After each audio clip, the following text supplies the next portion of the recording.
menyajikan Kompas Malam, didukung oleh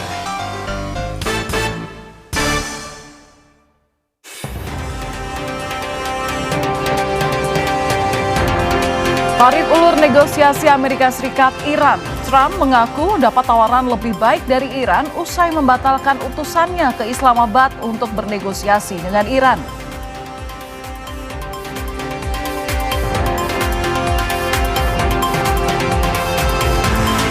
Israel meluncurkan serangan udara di sejumlah wilayah Lebanon Selatan, termasuk ke arah pemukiman warga.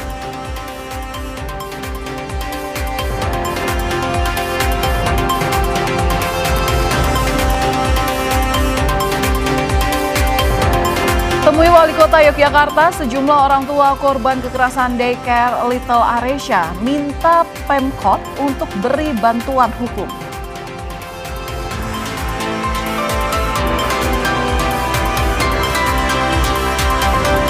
Presiden Amerika Serikat Donald Trump membagikan gambar terduga pelaku penembakan di Washington DC.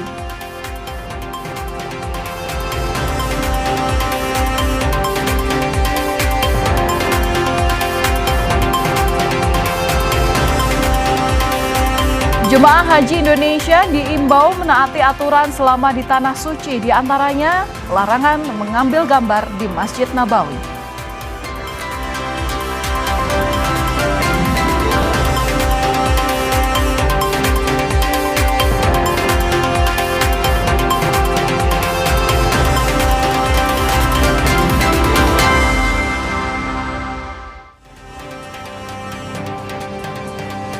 Halo saudara, selamat malam. Apa kabar Anda hari ini? Semoga Anda selalu dalam keadaan baik dan sehat dimanapun Anda berada bersama keluarga.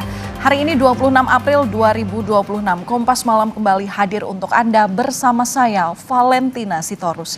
Langsung saja kita ke informasi pertama. Saudara, insiden penembakan telah terjadi di acara jamuan makan malam jurnalis Gedung Putih yang dihadiri oleh Presiden Amerika Serikat Donald Trump.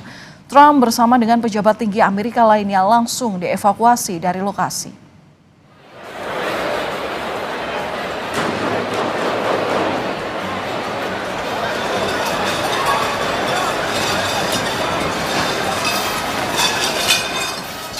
Suara tembakan terdengar saat Presiden Amerika bersama dengan Ibu Negara Melania Trump hadir di acara jamuan makan malam Gedung Putih. Anggota pasukan pengamanan Presiden segera mengevakuasi Trump dan Ibu Negara. Pejabat lain yang hadir seperti Wapres J.D. Vance, Menteri Perang Pete Hegseth, dan Menlu Marco Rubio juga dikawal untuk meninggalkan lokasi. Presiden Trump dan pejabat tinggi Amerika juga dilaporkan tidak terluka dalam insiden ini.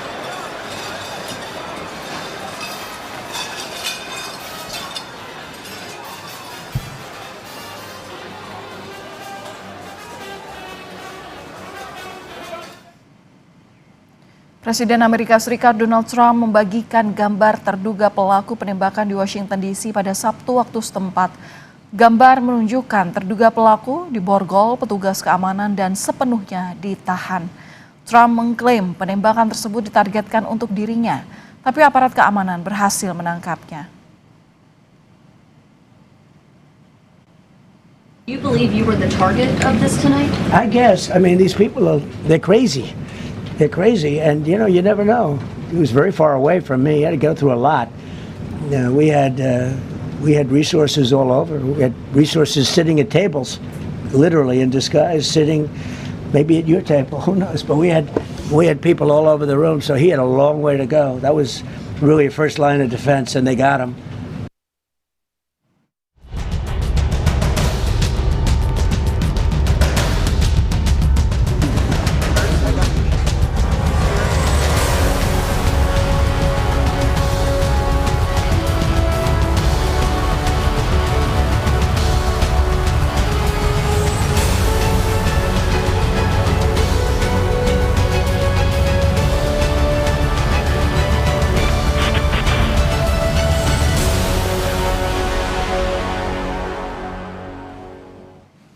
Saudara, Presiden Amerika Serikat Donald Trump mengklaim mendapat tawaran baru yang lebih baik dari Iran usai membatalkan keberangkatan utusannya ke Islamabad.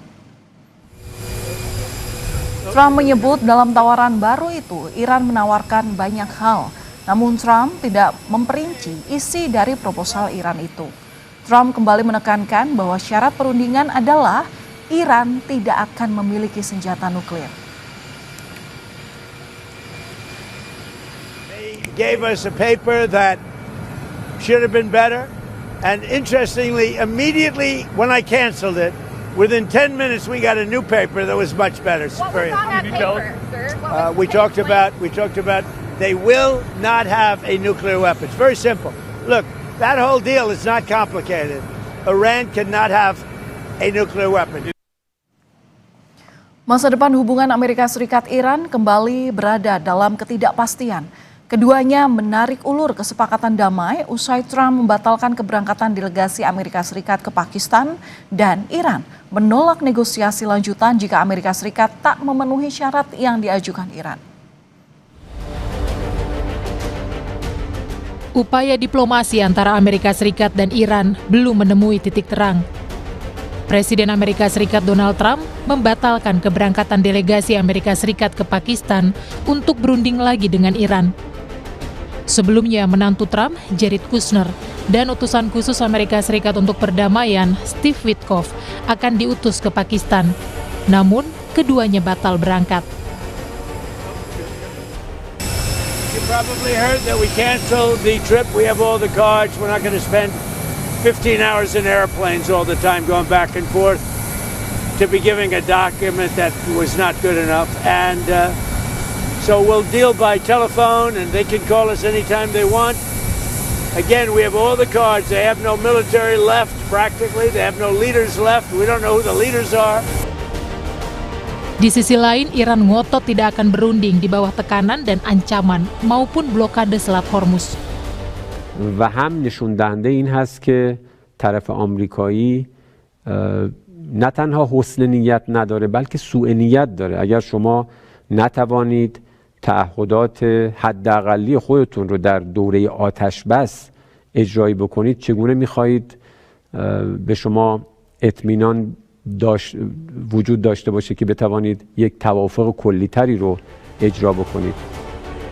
Sementara itu, Menteri Luar Negeri Iran Abbas Araghchi melawat ke Islamabad dan Maskat sejak Jumat lalu waktu setempat. Namun pertemuan Iran dengan Pakistan dan Oman belum memberi sinyal positif menuju kesepakatan damai.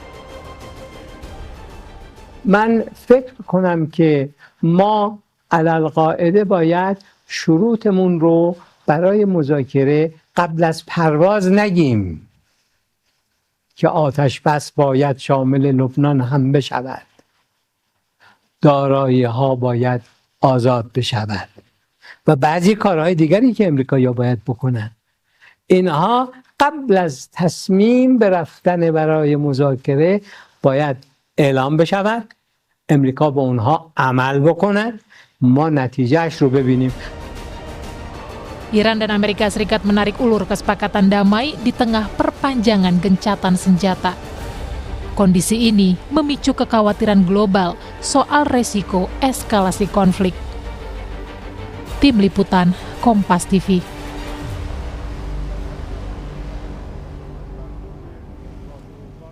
Saudara, tarik ulur negosiasi damai antara Amerika Serikat dan Iran masih terus terjadi. Bahkan Trump batal mengirimkan utusan ke Pakistan untuk negosiasi lanjutan dengan Iran. Sementara Iran menegaskan bahwa siap membalas lebih keras jika Amerika Serikat Israel kembali menyerang. Dan untuk membahasnya sudah bersama kami melalui sambungan daring pengamat militer Center for Intermestic and Diplomatic Engagement atau CIDE Anton Aliabas. Selamat malam Mas Anton. Selamat malam Bapak Len. Nah Mas Anton, dengan dinamika yang terjadi terutama dengan Trump batal untuk mengirim utusan khususnya ke Pakistan, artinya sudah tertutup pintu negosiasi di sini?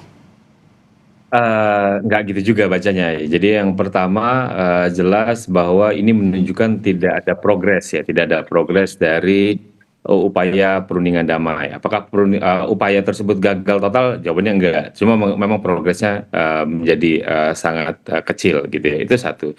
Kedua, memang masih ada beberapa hal krusial yang menjadi hambatan. Yang pertama jelas ini menunjukkan adanya distrust yang masih sangat tinggi Itu kenapa bahwa kemudian Amerika meng-cancel ya, karena kemudian Menlu Iran tidak ingin menunggu gitu. Itu satu. Kedua, memang ada beberapa isu krusial yang terkait materi negosiasi, seperti misalnya blokade Selat Hormuz, yaitu yang jelas menjadi hambatan utama. Lalu juga kita akan bicara tentang nuklir atau pengayaan uranium, lalu bicara juga tentang aset gitu, aset yang masih dibekukan, lalu juga tentang reparasi dan lain-lain gitu. Jadi ini memang sedikit banyak menunjukkan sinyal bahwa jadi ketika kita bicara tentang tidak adanya progres ini, bahwa jangan-jangan ini kita lagi tidak sedang berada pada fase menuju sebuah pencapaian dari resolusi konflik, tapi fase menuju konfrontasi yang lebih panjang gitu. Jadi kalau misalnya ini terus dilanjutkan, gitu Mbak Valen. Berarti maksud Anda risiko untuk eskalasi konflik lebih besar ini ada kemungkinan terjadi, karena ya kita melihat sebelumnya bahwa ini perundingan tahap kedua gagal, kemudian yang sebelumnya ini juga ada gencatan senjata yang dilakukan secara sepihak oleh Amerika. Nah, ini resiko eskalasi untuk konfliknya seperti apa, Mas Ali?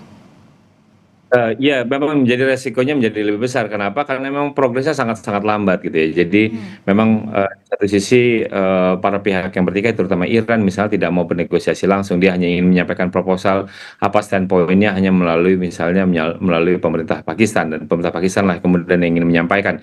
Itu tadi yang disampaikan oleh Trump bahwa dia menerima proposal bla bla bla. Ya, itu adalah yang disampaikan oleh Perdana Menteri Pakistan gitu ya, pihak Pakistan, bukan yang langsung di Iran menelpon mereka gitu. Jadi memang kalau misal kita lihat sedemikian bagaimana dinamika belakangan ini, lalu juga ada double blokade di Selat Hormuz, tentu saja di satu sisi bahwa economic pressure akan makin tinggi, yang kedua tentu saja potensi eskalasi ini kemudian akan menjadi lebih besar gitu. Jadi jika memang tidak ada progres yang kemudian bisa kita catat kalau misal kita lihat dalam terakhir-terakhir ini, itu sih Mbak Valen.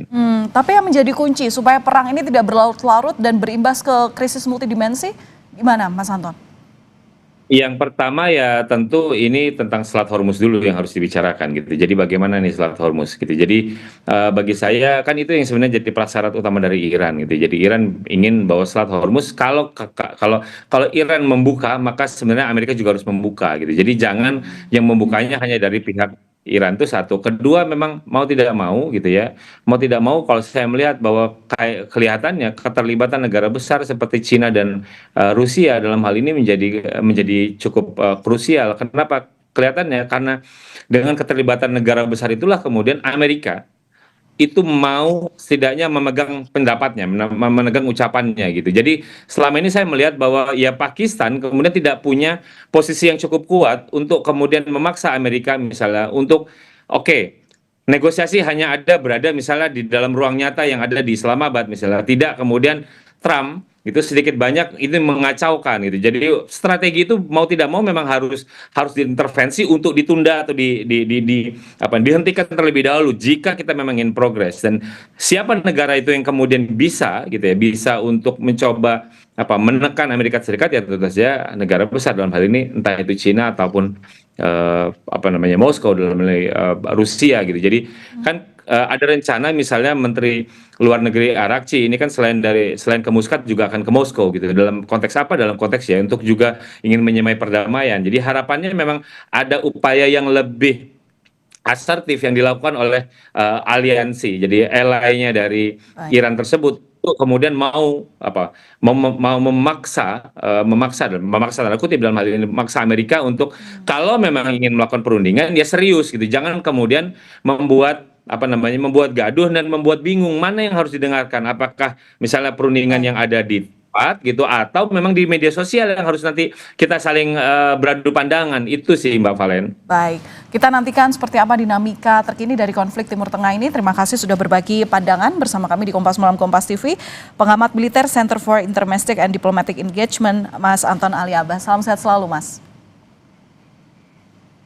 Saudara, kami akan kembali usai jeda dengan informasi mengenai Israel yang meluncurkan serangan udara di sejumlah wilayah di Lebanon Selatan, termasuk ke arah permukiman warga.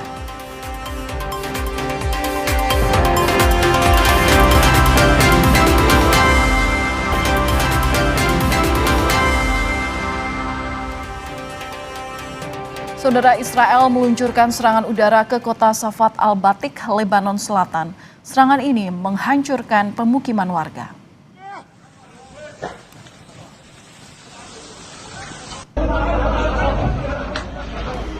Media Iran menyebut serangan Israel sebagai pelanggaran gencatan senjata.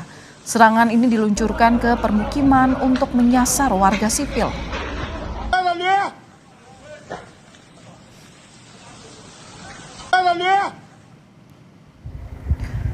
Serangan udara Israel pada Sabtu waktu setempat tak hanya menyasar Safat al-Batik, di mana sejumlah wilayah di Lebanon Selatan juga jadi sasaran serangan udara Israel. Meski dalam gencatan senjata, Israel terus melakukan serangan dengan dalih menyasar fasilitas Hizbullah.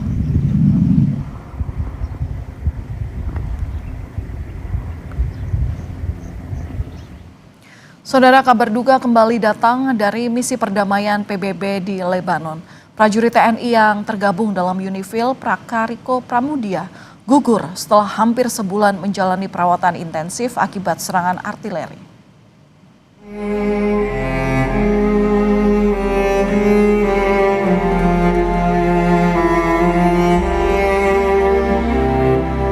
Indonesia kembali kehilangan satu prajurit terbaiknya. Prakariko Pramudia yang ikut dalam misi perdamaian PBB di Lebanon gugur setelah hampir sebulan dirawat intensif.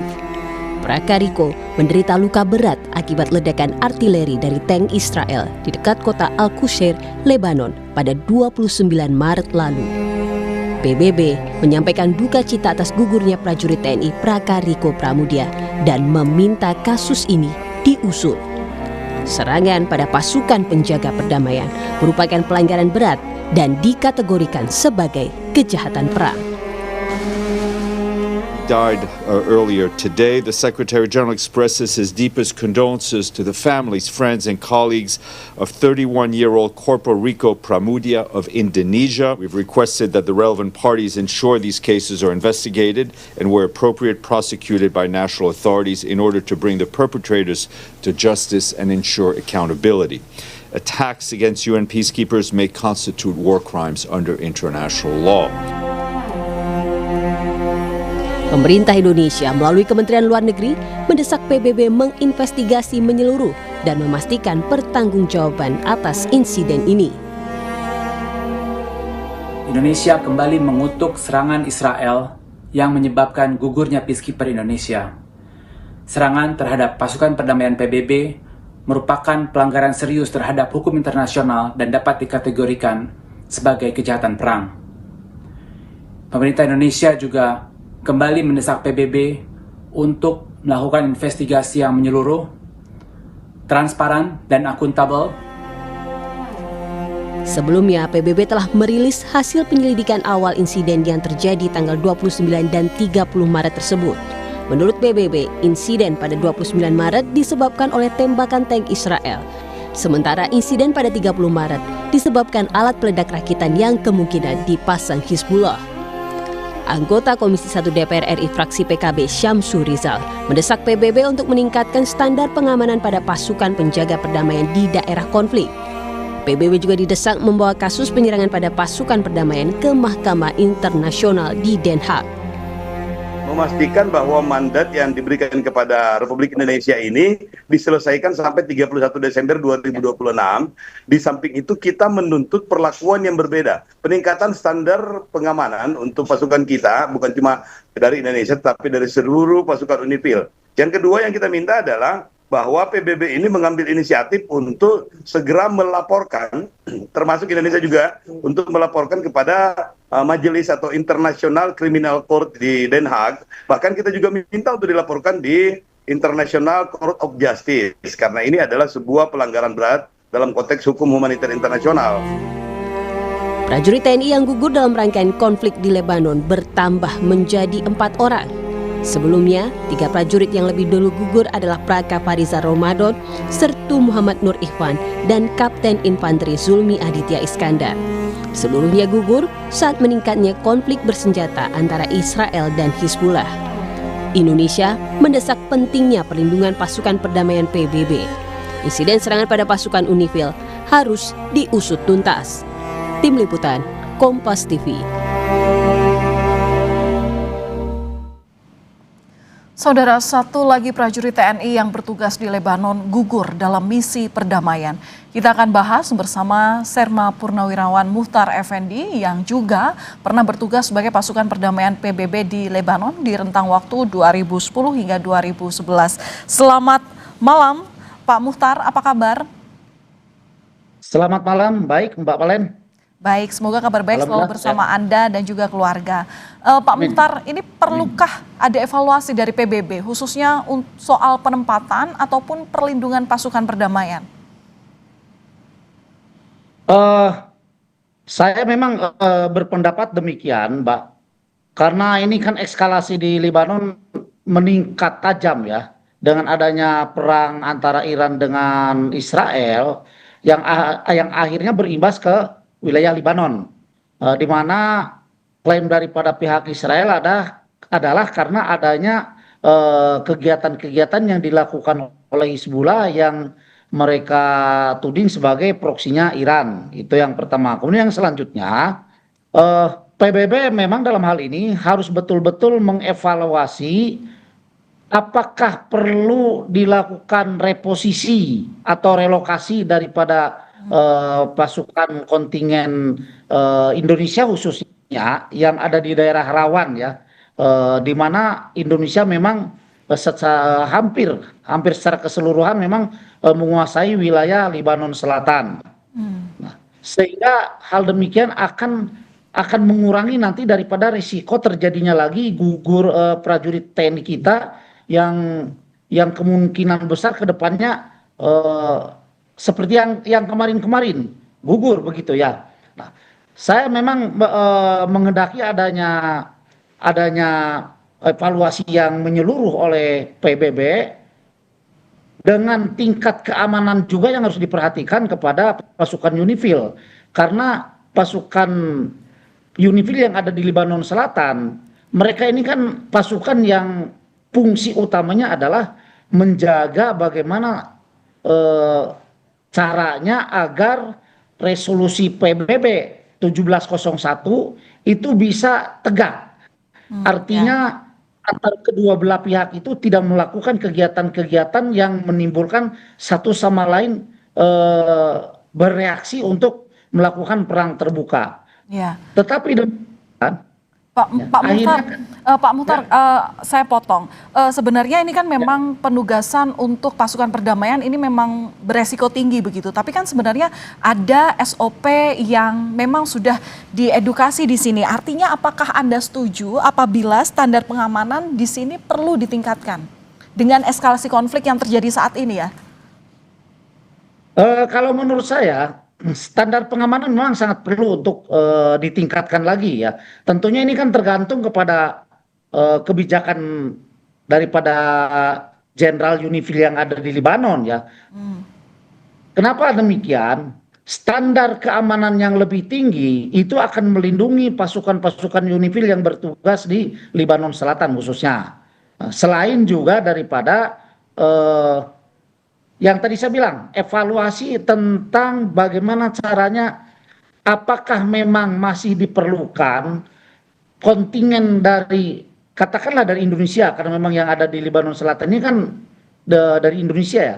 Apakah memang masih diperlukan pasukan perdamaian yang diposisikan di Lebanon Selatan atau direlokasi ke tempat lain, sehingga pasukan keamanan yang tergabung dengan UNIFIL itu betul-betul terhindar daripada resiko yang sungguh sangat mematikan buat pasukan itu sendiri.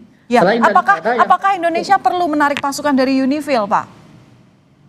Nah, ini yang ingin saya sampaikan. Saya sangat sepakat dengan apa yang disampaikan oleh Menteri Luar Negeri Pak Sujono, ya, bahwa Indonesia juga, pemerintah Indonesia juga akan melakukan evaluasi apakah masih perlu mengirimkan pasukan perdamaian ke Lebanon sebagai keikutsertaan Indonesia di dalam melaksanakan ketertiban dunia, atau cukup dengan memberikan atau menjadikan Indonesia sebagai penggagas daripada perdamaian antara Israel dengan Lebanon. Indonesia dalam hal ini Menteri Luar Negeri sudah memberikan peringatan atau warning kepada PBB bahwa Indonesia akan memberikan rentan waktu untuk melakukan penarikan pasukan dari Lebanon. Karena kalau saat ini pasukan yang ada di Lebanon tiba-tiba ditarik mundur ke Indonesia, itu hal yang menurut saya pribadi itu hal yang tidak mungkin, Mbak. Kenapa demikian? Karena masuknya pasukan kita ke Lebanon itu juga berdasarkan kesepakatan dan perjanjian yang dilakukan antara pemerintah kita dengan PBB, dalam hal ini Dewan Keamanan PBB. Jadi penarikan pasukan itu mesti dilakukan setelah adanya persetujuan dari Dewan Keamanan PBB. Demikian, Mbak.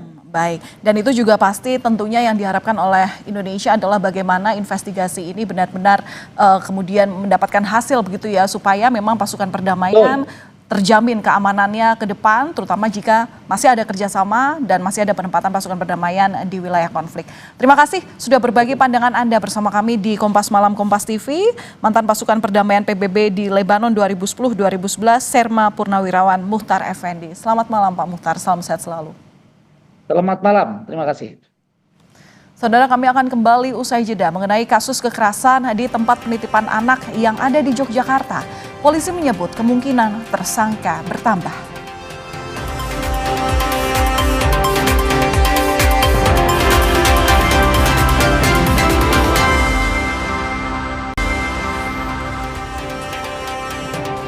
Saudara, polisi menetapkan 13 orang tersangka dalam kasus kekerasan anak di tempat penitipan anak di Yogyakarta. Polisi menyebut tersangka kemungkinan bertambah dalam pengembangan kasus. Ruang aman anak terkoyak. Tempat penitipan anak di Umbul Harjo, Yogyakarta ini menjadi saksi bisu saat puluhan anak menjadi korban kekerasan. Salah satu orang tua korban mengaku curiga dengan gelagat anaknya yang tak ingin lagi kembali ke daycare. Di sini sama di sebelah mana gitu kan, ada dua pokoknya. Itu kan terus habis itu, adik kenapa? Enggak apa-apa gitu. Tapi setelah itu kan anak itu nangis, nggak mau sekolah lagi. Kenapa? Berbekal laporan sejumlah orang tua korban, polisi menggerebek daycare tersebut pada Jumat lalu. Polisi mengidentifikasi 53 anak jadi korban kekerasan dari total 103 anak yang dititipkan. Polisi pun menetapkan 13 tersangka. Saat ini yang pasti sudah ditetapkan 13 tersangka ya. Dari 13 itu ada kepala sekolah, ketua yayasan, termasuk pengasuh ya yang ada di lokasi pada saat itu, termasuk yang lainnya yang memang berkaitan langsung dengan tempat penitipan ataupun daycare tersebut. Wali Kota Yogyakarta Hasto Wardoyo menyebut daycare yang tengah diusut polisi tak punya izin operasi. Peristiwa ini menjadi evaluasi pemerintah Yogyakarta dan akan menyisir seluruh rumah penitipan anak di Yogyakarta. Men-sweeping semua tempat-tempat yang menyelenggarakan penitipan anak di Kota Jakarta, karena seperti yang kemarin terjadi itu kan tidak ada izin, belum ada, hanya ada yayasannya tapi tidak ada izin sebagai TPA. Korban dan pihak orang tua diberi pendampingan psikologis. Tim Liputan, Kompas TV. Dan saudara, untuk membahas kasus kekerasan anak di daycare Little Aresia telah bergabung bersama kami Komisioner KPAI Ibu Dia Puspitarini dan kriminolog Ibu Hanifah Hasna. Selamat malam Ibu-ibu, selamat sehat selalu. Selamat malam. Selamat malam Mbak Valen, selamat malam Bu Dia. Selamat malam Mbak Hanifah. Baik, saya ke Bu Dia terlebih dahulu. Bu Dia, ruang aman anak terkoyak. Apa saja temuan KPAI mengenai kasus ini? Jadi kalau KPAI mencoba untuk merangkum semuanya ya Mbak. Memang kejadian seperti ini turut kami prihatin. Tetapi hampir setiap tahun sebenarnya pengaduan tentang daycare bermasalah itu selalu ada. Dan kami di KPAI ini sudah mendata beberapa ya. Kalau total daycare itu kan ada sekitar 3.000-an ya, 2.000 hingga 3.000 kalau menurut Kementerian Pendidikan Dasar dan Menengah. Tetapi diatur dalam Permendikbud 25 tahun 2018, di mana izinnya itu diberikan kepada Pemda, izin pendirian itu kepada Pemda dan pemerintah kota. Nah, banyak daycare itu yang belum berizin operasional, Mbak, karena kebanyakan daycare itu izinnya jadi satu dengan PAUD, ya.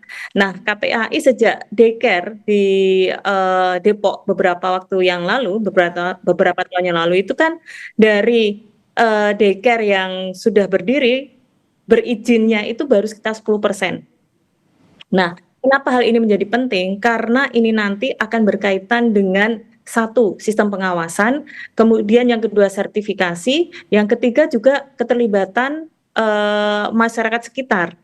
Nah, di daycare ini kami melihat masyarakat tahu, tetapi orang tua ini tidak diberikan akses untuk bertemu ataupun melihat secara langsung sarana prasarana di dalam ataupun kegiatan daily activity anak-anak. Nah, kemudian kami juga melihat, Mbak, kebetulan hari ini tadi saya bertemu dengan salah satu anak korban walaupun tidak secara langsung. Kemudian ada beberapa pengaduan juga kepada kami bahwa ternyata memang sudah sejak lama ya, Mbak, hampir 10 tahun dan anak-anak ini tidak hanya tahun ini saja yang mengalami demikian. Jadi beberapa tahun yang lain. Nah, kami melihat, KPAI melihat bahwa ini ada semacam SOP ya, semacam. Jadi saya kurang tahu apakah itu sesuatu hal yang dipedomani bersama-sama. Nanti kalau ada anak seperti ini, nanti perilaku yang diberikan seperti ini, ya, misalnya dibedong, ditali dan lain sebagainya. Terus kemudian orang tua hanya mengantar sampai depan pintu saja, pintu gerbang, tidak boleh masuk dan lain sebagainya, sehingga semua anggota ataupun di situ ada sivitas ya, sivitas akademika, misalkan di situ ada pengasuh, kemudian ada pendamping, kemudian ada banyak hal, orang-orang di situ juga memedomani itu bahwa ya nggak boleh masuk dan tidak boleh mendapatkan akses yang lebih banyak. Jadi nampaknya harus diusut karena ya Mbak, kejadian seperti ini tidak terjadi di daycare, di kasus daycare Depok dan tidak terjadi juga di kasus daycare Pekanbaru ataupun di Tebet. Jadi ini yang mungkin memang kami katakan agak mengagetkan begitu ya, dan dengan jumlah korban yang sekian banyak gitu. Ya, seolah ada SOP yang diterapkan ataupun juga yang jadi aturan oleh pemilik daycare terhadap para pengasuh anak-anak di sini. Bu Hanifah, saya juga ingin menanyakan, sebenarnya kalau melihat dari dugaan yang disampaikan oleh Bu Diah tadi, sebenarnya apa yang terjadi pada psikologis pelaku untuk kemudian berbuat tega pada anak-anak? Oke, baik. Kalau kita melihat dari yang dipaparkan oleh Bu Diah tadi, ada SOP. Ketika ada SOP, sebetulnya itu sesuatu yang harus diikuti gitu ya, harus dipatuhi. Tetapi pada dasarnya masing-masing orang punya hati nurani yang berbeda-beda. Ada yang memang dia memiliki kriminal mind, ada yang memang dia menjadi orang baik. Tetapi karena dia terikat dalam pekerjaan, misalnya SOP-nya memang seperti ini, kalau tidak berarti dia tidak bisa bekerja di sini. Berarti ada hal-hal tertentu terkait individu, misalnya kebutuhan pekerjaan, sehingga dia tidak bisa melepaskan diri dari tempat ini. Dan di samping itu mungkin belum ada yang menyampaikan, whistleblower itu tidak dilindungi sehingga dia bingung kalau dia menyampaikan kepada orang lain atau dia mau melapor harus melapor kemana, sehingga orang-orang yang berada di dalam kebingungan ketika mereka tahu sebetulnya ada sesuatu yang terjadi di dalam yang tidak sesuai dengan nurani begitu, Mbak Valen. Posisi anak di sini rentan jadi korban kekerasan, bahkan juga ada orang tua yang mengaku bahwa mereka dipaksa untuk tidak mengadu apapun terhadap orang tua apa yang terjadi di daycare itu sendiri. Nah, anak-anak ini juga terkesan sulit untuk membela diri. Bagaimana sebenarnya orang tua harus tahu cara mengenali ada tindak kekerasan yang terjadi? Oke, baik. Kondisi anak-anak yang dia belum bisa berbahasa dengan cara yang baik itu menjadi sesuatu yang sangat menguntungkan bagi pelaku. Ini ada celah yang sangat-sangat dimanfaatkan karena secara verbal mungkin anak-anak tidak bisa menyampaikan kronologinya. Tetapi bagaimanapun juga sebetulnya yang bisa ditangkap itu bukan hanya kata-kata dari anak-anak, tetapi bahasa tubuhnya. Sehingga yang harus diketahui oleh orang tua adalah ketika pulang dari tempat daycare itu atau sebelum berangkat, bahasa tubuhnya menunjukkan apa? Karena bagaimanapun juga bahasa tubuh itu lebih dari 1000 kata. Apakah dia ketika mau diantarkan itu dia dalam kondisi yang riang gembira, atau dia ketakutan, atau dia tiba-tiba sakit perut, berarti kan ada psikosomatis yang membuat anak merasa takut berada di tempat itu. Bagaimana setelahnya ketika pulang? Apakah dia menjadi anak yang tantrum, atau anak yang justru pendiam tidak punya respon apapun?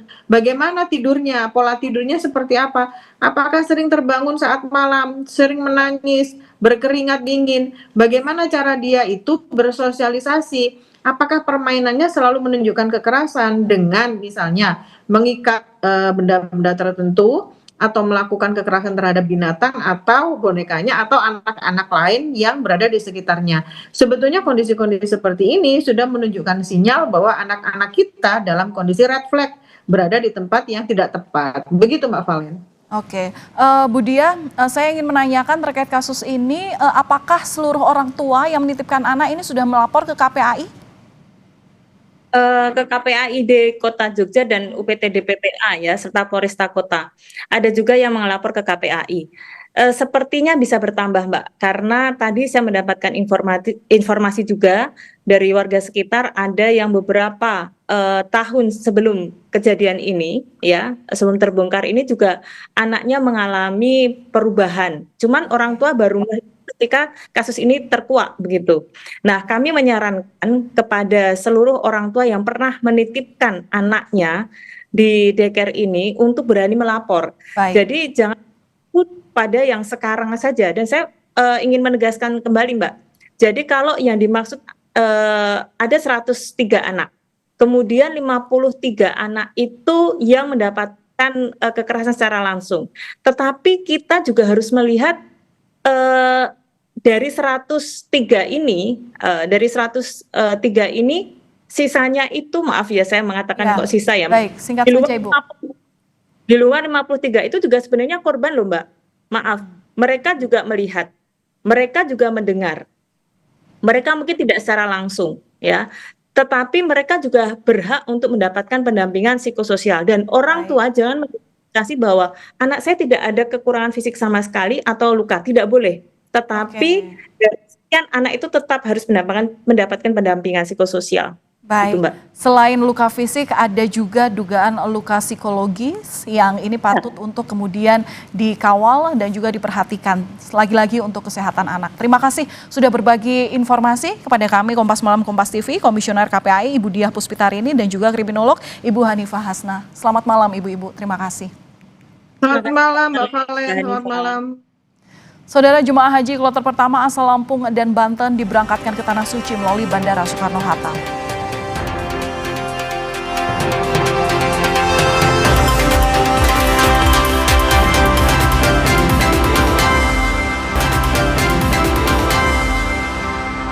لبيك لا شريك لك لبيك إن الحمد والنعمة لك والملك لا شريك لك.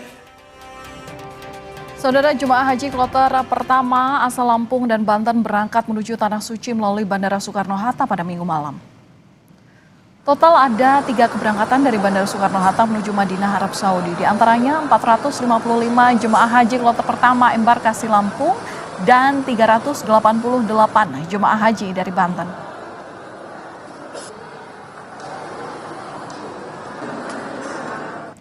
Jemaah haji Indonesia menempati hotel-hotel yang terbagi dalam 5 sektor di wilayah Masjid Nabawi Madinah. Jurnalis Kompas TV, Jihan Novita, akan mengajak Anda melihat gambaran jarak tempuh dari hotel terjauh ke Masjid Nabawi.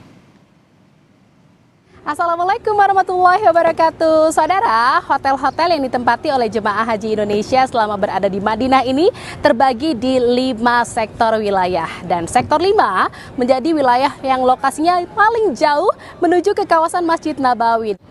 Untuk mengetahui jarak pasti dari hotel dengan jarak terjauh menuju Masjid Nabawi, saya sudah rekam di jam tangan saya. Nanti kita akan lihat sampai saya tiba di gerbang pintu masuk Masjid Nabawi. Saya bareng dengan jemaah yang juga menginap di Hotel Miraj Taibah. atau hotel dengan jarak terjauh. Assalamualaikum warahmatullahi wabarakatuh. Waalaikumsalam warahmatullahi wabarakatuh. Ibu-ibu menginap di Hotel Mirage ya? Iya. Nah, ini dengan hotel dengan jarak terjauh ya menuju kawasan Masjid Nabawi. Ini udah berapa kali Bu ke masjid walaupun hotelnya jauh? Kita udah 3 hari kita di sini ya. 3 kali 5. Alhamdulillah. Udah 3 kali 5. 15 kali insyaallah. Wow, saya mau ngejar arba'in insyaallah. Ngejar arba'in. Masya Allah. Oke, baik deh. Terima kasih ibu-ibu. Terima kasih Bu. Selamat beribadah, sehat selalu ya Bu ya. Alhamdulillah. Terima kasih banyak. Terima kasih. Silakan melanjutkan perjalanannya Ibu. Ya. Setelah berjalan menyisiri pinggir hotel, melewati toko-toko, akhirnya saya sampai di pintu masuk Masjid Nabawi, tepatnya di gerbang 365. Kalau dari jarak yang tercatat di jam tangan saya ini, ternyata dari depan hotel sampai ke pintu masuk Masjid Nabawi ini jaraknya hanya 377 meter saja. Wah, nggak sampai 500 meter ternyata, saudara. Jihan Novita, Madinah, Arab Saudi, Kompas TV. Saudara, jemaah calon haji diimbau untuk mematuhi seluruh aturan selama berada di Tanah Suci. Di antaranya adalah aturan terkait larangan mengambil gambar atau siaran langsung di Masjid Nabawi, Madinah. Panitia penyelenggara ibadah haji meminta jemaah Indonesia untuk selalu membawa dokumen resmi seperti kartu nusuk.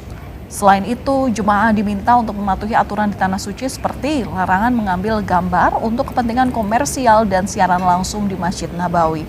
Sanksi tegas menanti bagi para pelanggar, mulai dari teguran, denda, hingga larangan untuk masuk ke Arab Saudi.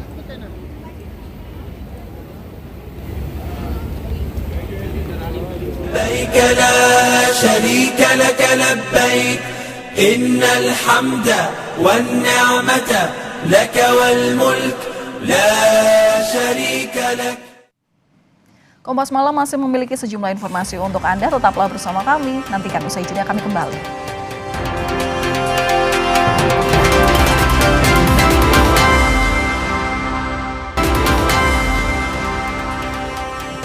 Insiden penembakan terjadi di acara jamuan makan malam jurnalis Gedung Putih yang dihadiri oleh Presiden Amerika Serikat Donald Trump. Trump dievakuasi dari lokasi.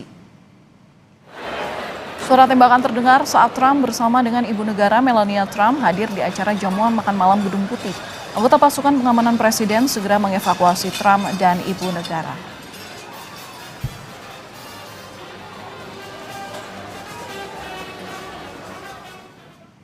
Dan kami tutup Kompas Malam sampai di sini. Perbarui terus informasi Anda di Kompas TV dengan 3 botol air mineral 700 ml yang setara dengan 2 liter air untuk 1 hari penuh kesejukan. Saya Valentina Sitorus pamit. Terima kasih atas perhatian Anda dan sampai jumpa.